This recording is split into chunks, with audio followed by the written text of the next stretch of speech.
Bonjour Gilbert Collard. Oui, bonjour, bonjour. Alors comme ça, Merci d'être avec nous.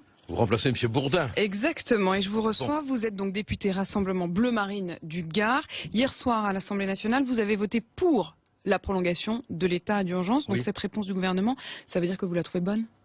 Ah non, pas du tout. Non, non. Vous avez voté pour? Oui, non, mais vous m'avez posé une question. Je vais vous répondre, si vous permettez, à moins que vous voulez faire les réponses. Non, mais vous dites pas du tout, et vous avez voté pour. Non, j'ai voté pour la prolongation de l'état d'urgence, ce qui ne veut pas dire que j'ai voté pour le gouvernement. J'ai voté pour une mesure dont je connais l'inanité, mais dont je sais qu'elle peut avoir un effet psychologique. C'est un moyen de dire que nous sommes tous en état d'urgence. Quand on voit ce que le gouvernement a fait de l'état d'urgence, rappelez-vous, les caillassages de véhicules, les manifestations, les nuits debout, un véhicule de police incendié, les incidents à Marseille pendant l'Euro, le désordre partout, les manifestations, on se rend compte que ce gouvernement est incapable de maîtriser un état d'urgence. Mais dans la situation du pays, le moyen de prouver notre unité, non pas derrière ce gouvernement de fantoche, mais derrière le peuple, c'est de voter l'état d'urgence. C'est un vote d'adhésion psychologique à un état d'esprit qui doit maintenant nous déterminer. On est tous en état d'urgence. Ça veut dire que l'état d'urgence, concrètement, ça sert à rien, mais ça fait du bien. Concrètement, ça sert à rien parce qu'on a un pouvoir qui ne sait pas l'utiliser. Mais c'est un moyen de décréter que nous sommes... L'état d'urgence, c'est nous. Mais qu'est-ce que vous en feriez? Vous dites qu'ils ne savent pas l'utiliser. Mais si vous étiez au pouvoir, qu'est-ce que vous en feriez de l'état d'urgence? Qu'est-ce que vous feriez qu'ils ne font pas? D'abord, à Nice, par exemple, j'aurais veillé, puisqu'on est en état d'urgence, mais enfin, le président de la République, peu de temps avant, avait dit qu'il allait y renoncer. L'état d'urgence devait être effectivement terminé, et finalement il est prolongé. Mais concrètement, vous feriez quoi? J'aurais fait quelque chose qui va vous époustoufler, vous voyez. Il en faut pour vous époustoufler, vous. Hein. Eh bien, j'aurais simplement veillé à ce qu'il y ait un peu plus de policiers. Parce qu'on est quand même dans ce qu'on appelle des fan zones intermédiaires, pour employer la terminologie technique, des milliers de personnes. J'aurais donc considéré qu'un rassemblement avec des milliers de personnes, vous me direz, il faut être très savant pour raisonner comme ça, hein, nécessite une présence policière un peu plus efficace. Alors, et surtout, concrètement, si juste qu'on sache exactement combien ils étaient, puisque Bernard Cazeneuve a fait un communiqué. 85, je crois. Ils étaient même précisément, en termes de policiers nationaux, il y avait 6 policiers nationaux et 2 voitures de police. Bon, on en est à 6 maintenant? Policiers nationaux. Hein. Nationaux, parce qu'il y a quelque temps, c'était un peu plus. Hein. Le long de la promenade et de la zone piétonne. Donc maintenant, on a un chiffre, un nombre différent. Bon, franchement, c'est inconcevable en état d'urgence. Voilà. Ce qui est dramatique, c'est que on n'a pas du tout la réalité policière en fonction de l'état d'urgence. Et vous auriez fait ça sur toutes les villes où il y a un feu d'artifice de France? Oui, ou alors, vous savez, moi je me suis fait insulter quand j'ai dit que j'étais contre les fan zones. Bon, qu'il ne fallait pas les maintenir en période d'état d'urgence. On les a maintenus, ça s'est bien passé au prix d'un déploiement policier dont on paye les conséquences aujourd'hui, parce qu'on ne peut pas épuiser les policiers et quand il y a un rassemblement comme celui de Nice, les mobiliser. Ce que vous voulez dire, c'est que c'est presque la conséquence du fait d'avoir épuisé précédemment les policiers. C'est ce que disent beaucoup de spécialistes, quoi. Bon, les policiers qui font un service extraordinaire avec un dévouement, mais qu'on ne reconnaîtra jamais assez, sont épuisés. Et puis qu'est-ce que j'aurais fait d'extraordinaire? J'aurais fermé l'accès à la voie piétonne. Enfin quand même, il ne faut pas être alors il était fermé, hein, l'accès à la voie piétonne. Non, l'accès à la voie piétonne, non. Il y avait des barrières et des plots. Non, attendez, écoutez, je m'excuse, j'ai beaucoup d'estime pour les poissons rouges, mais il faut de temps en temps que vous sortiez de votre aquarium médiatique. Bon, les barrières ne servaient à rien, il fallait un quart, il fallait une fermeture réelle, on ne l'a pas fait. Bon. On est en état d'urgence. Voilà. À partir du moment où on décrète l'état d'urgence, on sait qu'on est menacé, on est en guerre, arrêtons de nous raconter des histoires, on prend les mesures. Du reste, vous avez un article de Libération aujourd'hui que vous avez dû lire. Qui effectivement accuse l'État et le gouvernement de ne pas avoir été à la hauteur du point de vue de la sécurité. Eh bien, c'est des mesures qu'on aurait pu prendre et qu'on devait d'autant plus prendre qu'on est en état d'urgence. Alors, ça veut dire, Gilbert Collard, que vous estimez que si vous aviez fait tout cela, alors ce massacre n'aurait pas eu lieu? Ben, le camion n'aurait pas pu passer. Enfin, attendez, mais si l'accès à la voie piétonnière avait été barré, le b.a.-ba de la protection, le camion n'aurait pas pu passer. Les policiers ont réagi d'une manière admirable, avec des moyens complètement inefficaces en plus. Bon, Peut-être que s'il y avait eu plus de forces de police, le déploiement aurait été plus rapide et plus efficace. Peut-être, mais en tout cas, quand on a peur des cambrioleurs, quand il y a une alerte cambriolage, on ne laisse pas les portes ouvertes. Alors sur l'état d'urgence... C'est un gouvernement qui a perdu le bon sens, quoi, qui est complètement déconnecté de la réalité des menaces qui pèsent sur nous. Voilà ce qu'il faut voir. Sur l'état d'urgence, l'une des mesures proposées notamment par la droite, c'est le fait d'enfermer par anticipation les fichiers S. Est-ce que vous y êtes favorable? Alors d'abord, je suis partisan qu'on mette de l'ordre dans les fiches S et qu'on crée une fiche T. Une fiche T. Comme terroriste.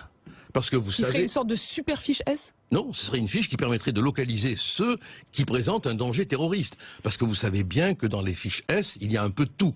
Et qu'on a un mal fou à s'y retrouver. Il y a longtemps qu'on aurait dû mettre de l'ordre dans les fiches S en créant une catégorie T, comme terroriste. Et alors, qu'est-ce que vous feriez de ces catégories T? Je les soumettrai à une surveillance particulière. Donc vous ne les faites pas enfermer, comme éventuellement le suggérait Laurent Wauquiez, même s'il n'était pas très précis. Non, moi, là, ça, à mon avis, c'est encore de la politique spectacle, hein, parce que on ne peut pas enfermer un individu sous prétexte qu'il est fiché, dans la mesure où on n'a pas de conditions judiciaires du fichage. Donc vous n'êtes pas pour faire une exception à la Constitution, comme certains le proposent à droite. Non, mais en revanche... Vous dites la Constitution, on la respecte. Mais je vais même vous dire quelque chose de plus. Je suis un des rares, si vous permettez, je suis un des rares à la tribune de l'Assemblée à avoir demandé à M. Valls, dans le cadre de l'état d'urgence, de laisser le contrôle au nom de l'état de droit à l'autorité judiciaire. Ce que ce professeur de leçons d'état de droit n'a pas voulu. Il faut quand même pas l'oublier. Alors il passe son temps à nous dire on ne cédera pas sur l'état de droit, mais quand un député demande le contrôle du juge judiciaire garant des libertés, il dit non. Alors qu'il arrête cette castafiore des droits de l'homme de nous chanter en permanence la défense de l'état de droit.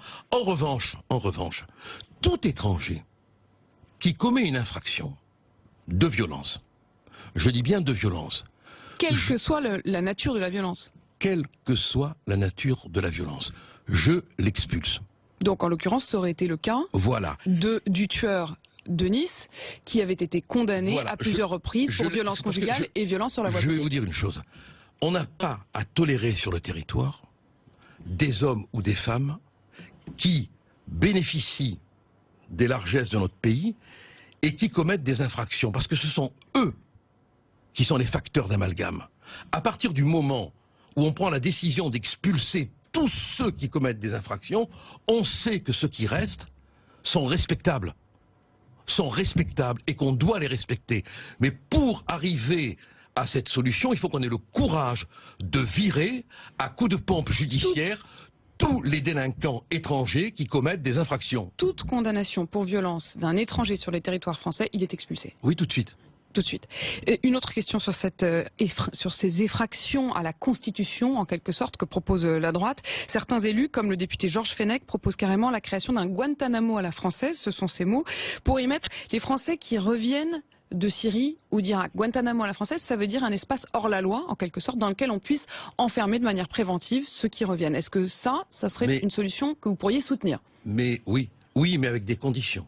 D'abord, faisons un peu de droit, si vous le permettez. N'est hors la loi que ce qui n'est pas dans la loi. D'accord? Un Guantanamo est hors la loi, de fait, si on prend l'exemple de Guantanamo. Est hors la loi américaine. Non, sauf si la loi le décide.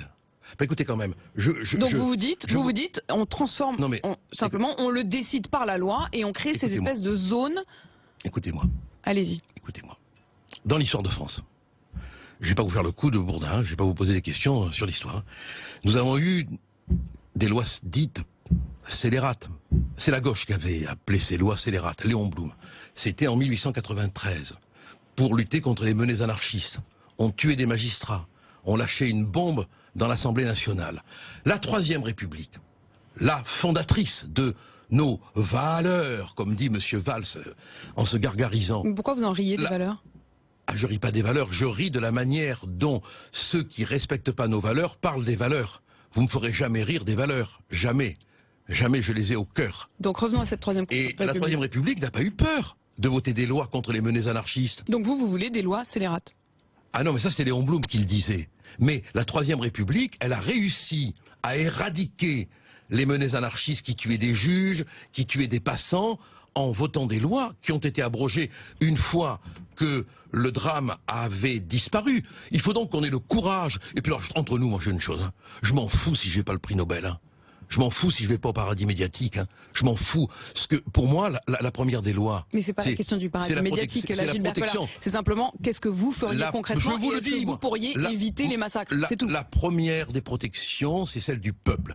Si des individus reviennent, on crée dans le cadre légal je dis bien, un espace où on peut les enfermer puisqu'ils veulent revenir. On va quand même pas les installer à Disneyland. Faut arrêter de rêver. Je veux dire que on se parle en ce moment sous le regard de tous ces morts. Et il faut arrêter de faire joujou.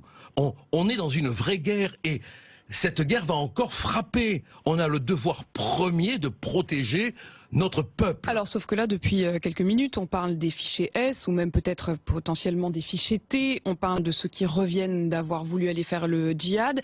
Sauf que tout cela, rien ne s'applique au tueur de Nice, qui n'était ni fiché S, ni remarqué pour sa radicalisation, ni parti à l'étranger, en Syrie ou en Irak. Ah ben nous, si on avait été au pouvoir, il ne serait pas resté 2 minutes. Hein. D'accord ? Donc pour vous, on continue quand même à se dire que cette forme de terrorisme, retour du djihad, etc., est la forme de terrorisme sur laquelle on se concentre. Alors qu'on voit qu'il y a effectivement une nouvelle logique. Non, mais il y a ce qui apparaît... Il était hors des écrans radars, c'est ça que je veux dire. Mais arrêtez de dire cela comme si ça devait être un argument. C'est une inquiétude, c'est pas un argument. Et à force de dire... Vous, les journalistes, il était en dehors des écrans radars, mais on crée une inquiétude terrible, parce que... Là, je fais juste un constat, Gilbert Collard. Le constat, c'est qu'effectivement, c'est quelqu'un dont personne, ni les renseignements, ni même son entourage, n'avait observé véritablement la radicalisation. Je prends toutes vos questions avec vraiment le mérite qu'elles ont, mais je me permets d'y répondre. À force de dire, ce qui est vrai, que cet individu n'était pas repérable, ce qui peut être aussi un moyen d'avouer que... Vous voyez, vous-même, vous le dites que c'est vrai. Je finis ma phrase, vous allez voir. D'accord ? Je vous écoute. Ce qui peut être aussi un moyen de dire que les renseignements ont de la difficulté à repérer ces meurtriers inattendus. Si on avait conservé, par exemple, les commissariats de quartier, qui ont été supprimés, vous le savez, par Gaston Defferre, on aurait encore ces îlots de renseignements dans les quartiers. Mais vous croyez franchement qu'ils auraient remarqué qu'ils s'étaient radicalisés en 8 jours ? Mais d'abord, je ne crois pas à cette radicalisation en 8 jours. Je n'y crois pas. Ah, vous ne croyez pas à cela ? Je n'y crois pas. C'est ce que disent à la fois François Molins et Bernard Cazeneuve. Mais vous ne croyez pas. Mais François Molins, là encore, il va falloir un de ces 4 matins qu'on règle la question de l'indépendance du procureur. Le procureur est soumis à l'autorité de l'État. Donc pour vous, ce qu'ont dit Molins et Cazeneuve, c'est faux. Non, écoutez, soyez gentils. Non, simplement, j'essaye de comprendre ce que vous êtes en train de me dire. Il faut qu'on arrive à élever le débat. C'est-à-dire qu'on ne fasse pas un jeu où le journaliste va être plus important que celui qui répond. Allez-y, j'écoute tout ce que vous me dites, Gilbert Collard, et vous avez la parole. C'est comme ça qu'on va arriver à faire quelque chose de constructif. Bon. Ce que je dis, c'est que les renseignements qu'on a à l'heure actuelle sont insuffisants pour savoir quel a été le processus de radicalisation. Personnellement, et je peux me tromper, et je me trompe souvent, je pense que ce processus de radicalisation souterrain va apparaître. Mais ce qu'il révèle, c'est que maintenant, on a affaire à l'inattendu terroriste, à l'individu qui soudain surgit et qui a échappé, malgré l'état d'urgence, à l'observation du type de renseignement qu'on a. Il est grand temps, du reste, qu'on modifie le type de renseignement, notamment avec du renseignement dans les prisons. Bon, on le fait pas. Mais là encore, le tueur de Nice n'est pas passé par une prison. Non, mais d'accord, non, mais il avait été condamné, il était passé par le tribunal, on savait que c'était un type violent, il avait frappé quelqu'un avec une planche. Bon. Mais de toute manière, avec nous, le problème ne se posait pas. Il aurait été... Puisque condamné, si je vous suis, il aurait été... On n'a pas à venir en France pour commettre des infractions. Quand on commet une infraction, on viole la loi du pays et on est expulsé. Et quand tout le monde le saura, l'avertissement sera donné et on libérera les musulmans irréprochables qui veulent vivre tranquilles et qui, par le fait de cette confusion que l'État entretient pour des motifs électoraux, tout ira mieux. Parce ça veut dire quoi? Ça veut dire quoi? Il y a des motifs électoraux. L'État entretient une confusion, un amalgame sur la question de l'islam, des musulmans. C'est l'État qui fait. Moi, je dis très clairement et très calmement que M. Hollande a été élu, a eu 90% quasiment des voix musulmanes. C'est malheureux, s'en fait du reste trompé. Et que son incapacité à prendre les décisions est liée au fait qu'il veut préserver cet électorat. Alors même que cet électorat réclame de l'ordre, réclame qu'on fasse la distinction entre les bons qui existent et les mauvais. Or, par peur, d'une manière politicarde, de déplaire à un électorat, en faisant lui-même l'amalgame du reste de ce fait, il ne prend pas les décisions. Or, ce qu'il faut, c'est qu'on sache que le musulman qui vient en France, s'il y est, c'est qu'il mérite d'y être, parce que ceux qui ne méritent pas d'y être, on les a expulsés. C'est le meilleur moyen de protéger nos concitoyens, nos compatriotes, qui ont besoin de cette protection. Et j'en profite pour dire que tout acte de violence, tout acte raciste, je le condamne par anticipation, et qu'on doit appeler tout le monde à la maîtrise et au calme. Mais il faut que ce pouvoir cesse de faire le trottoir électoral et qu'il prenne les décisions, ce qu'il ne fait pas. Patrick Calvar, le patron du renseignement français, dit « La confrontation entre l'ultra-droite et le monde musulman est inéluctable ». Mais ils font tout pour ça. Mais ils font tout pour ça. Ils sont en train... Donc c'est pas la faute de l'ultra-droite, c'est en fait l'ultra-droite qui est manipulée par le gouvernement, c'est ça? Mais ils font tout ce qui... Pour l'instant, que je sache, il n'y a pas eu d'événement. Bon, si ce n'est une scène à Nice, moi qui m'a écœuré, où on voit une jeune femme française... Qui est prise à partie par d'autres Français qui lui disent retournez... maltraitée, bon, c'est une scène insupportable. Vous condamnez ces propos racistes qui ont eu lieu donc sur la promenade des Anglais. Mais je l'ai dit en conférence de presse et personne ne l'a répété. Mais là, je vous permets de le redire, vous le redites. Voyez, et il y avait une journaliste de BFM qui était là. Mais vous voyez, je vous interroge et je vous permets de le redire. Voilà, vous pouvez regarder la vidéo. Est-ce que vous condamnez aussi les sifflets qui ont eu lieu à l'encontre de Manuel Valls? Alors là, pas du tout, parce que ces sifflets n'ont pas eu lieu au moment de la minute de silence. Et je considère que le peuple a le droit aussi de laisser éclater par moments sa colère. Et que le rôle d'un homme d'État, c'est aussi parfois d'être un exutoire. Tous les grands hommes d'État ont été sifflés. Clémenceau a été malmené dans le Vaucluse. Donc c'est une manifestation quasiment démocratique que de pouvoir exprimer sa colère. Oui, à condition que ça ne soit pas dans un moment solennel. Si la minute de silence avait été sifflée, je serais outré. Mais enfin, entre nous, avec tous les morts que nous avons, faire tout ce cinéma, quand on siffle la Marseillaise, quand on voit des photos où un individu se torche le cul avec le drapeau, moi je vous ai pas entendu vous indigner. J'ai pas entendu M. Valls s'indigner. J'ai pas entendu Mme Taubira s'indigner. Alors tout est peut-être aussi lié. Donc ça veut dire qu'il y a deux poids deux mesures? Ça veut dire qu'on a laissé aller complètement les symboles de l'État. Quand vous pensez que dans une réunion publique à Saint-Gilles, le maire prend la parole et il ne me donne pas la parole alors que je suis député. Vous comprenez, ce sont toutes ces impolitesses qui finissent par créer un cadre. Une dernière question d'un de ceux qui nous suit sur Twitter. Vous le savez, c'est la tradition. Gilbert Collard, venez chez les Républicains, visiblement un militant républicain. J'adore vous entendre. Est-ce que vous pourriez rejoindre les Républicains?